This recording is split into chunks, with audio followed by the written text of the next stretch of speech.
Alex, why is racism an issue in education system, and why should we really care? Yeah, there are many different reasons why you should care about racism in the education system, and there are many reasons why it continues today. In Ontario, there is a very steep history of racism and racist practices in the education system. Historically, public schools, were once segregated in Ontario. There were schools carved out by legislation for Black students and for white students especially. So the history of racism is well established within the education system, and we still see remnants of that today. This history of being othered or treated differently, or just through the different practices, courses, things like that, we see Eurocentric views or anti-Black sentiments, and just generally speaking, racist remnants in the education system. So why should you care? You should care because in Ontario and indeed across Canada and hopefully across the world, we hope to see a world in which people can be treated equally and definitely equitably as well. But more importantly, for those of us from the Black community in the Greater Toronto Area and Ontario, we want to make sure that each and every one of us are able to participate equally in society, for sure. So my background is one in which I work with young people, schools, families, employees in the education system.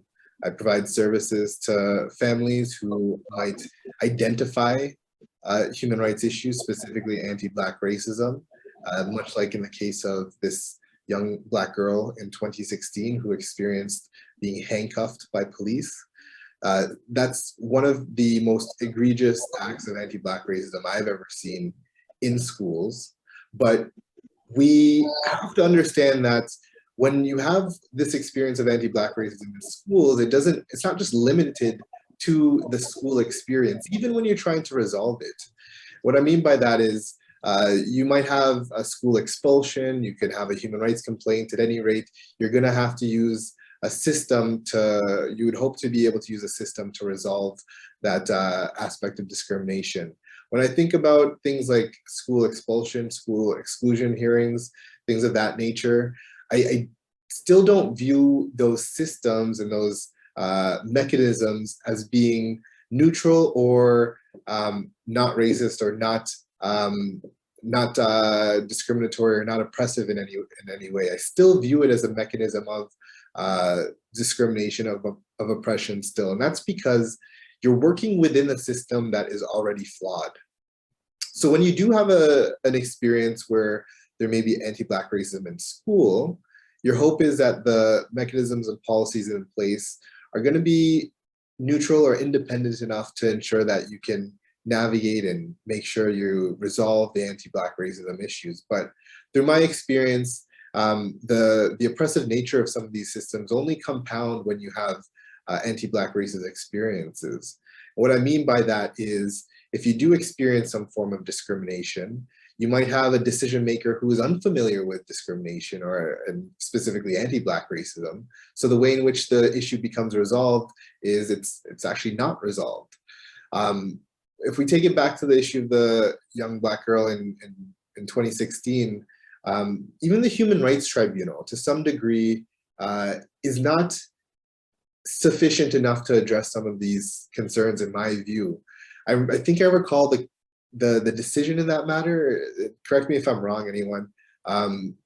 The matter went to a hearing, and the decision eventually was that there was discrimination and there was damage owed, but the damages, I don't think many people would agree that $30,000 is in around there. I can't remember, it might be a little bit more than that.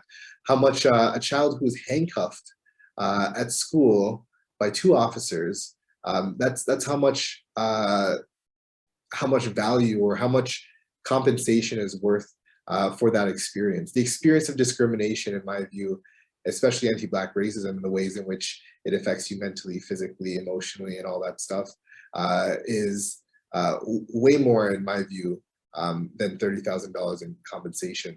So in my view, the point I'm only trying to make is that the systems that we rely on for anti-Black racism, for justice, whether it's in school or relying on those mechanisms outside of it, we still have to be aware of the injustices in some of the ways in which these matters are dealt with.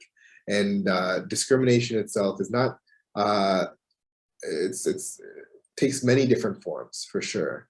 But certainly we can definitely appreciate when things are so egregious that it must be frowned upon and must be highly discouraged. So education, justice system, young people. But I also support employees and staff and school boards, and there are many other issues that arise in those different areas as well. For employees who want to make sure that students are able to participate in an education system that's free from discrimination, the irony is that they also face a lot of pushback and discrimination themselves for trying to protect other people from discrimination. So again, we see the system working against individuals who are trying to protect the rights of others. And sometimes the system is problematic in itself. And that's why I work with school boards as well to try and address some of these policy issues. When it comes to policy though, it's a very tricky thing. I think to some degree, I would argue there's enough policy there to protect everyone's rights. And in theory, in my view, a lot of the policy we have should be sufficient. Where you find the deficiencies, in my view, is the willingness to implement those policies or the willingness to ensure that these policies have teeth. So you have an issue of putting theory into practice. And when you don't put these policies into practice, that's when the real issues start to come up. When you're not enforcing the rights of people in your organization or in your organization, it certainly becomes problematic. And certainly these systemic issues create the injustices that we see. So we're eventually going to talk about criminal justice system, but all these things, these different areas of work that I do in terms of supporting families, supporting school boards and teachers, the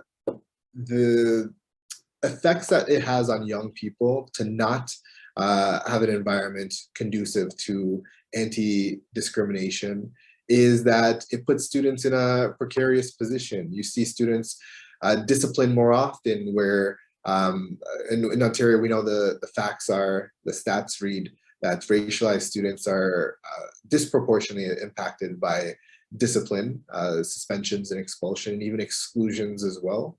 And we know that through research, if you miss a certain amount of days of school, I don't know how many, I can't remember the amount, but the research is clear. There's a number, when you get close to it, you're more likely to not graduate, and you're more likely to engage in antisocial behaviors and behaviors that become policed eventually. And so what we see is students who are unsupported, who are impacted by explicit and implicit biases, face heavier burdens in schools. And we're not even talking about some of the other factors that you want to include as well, socioeconomic factors, a range of different factors that make it compounds and intersectionality and things like that when it comes to the experiences of Black youth.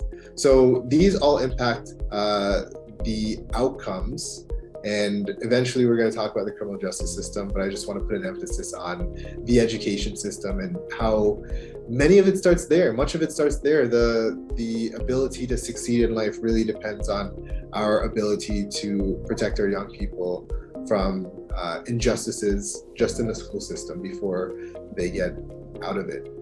So I'm going to leave it there. I want to thank the rest of my colleagues who are going to be speaking about some of these other issues, and looking forward to hearing what your thoughts are. Thank you.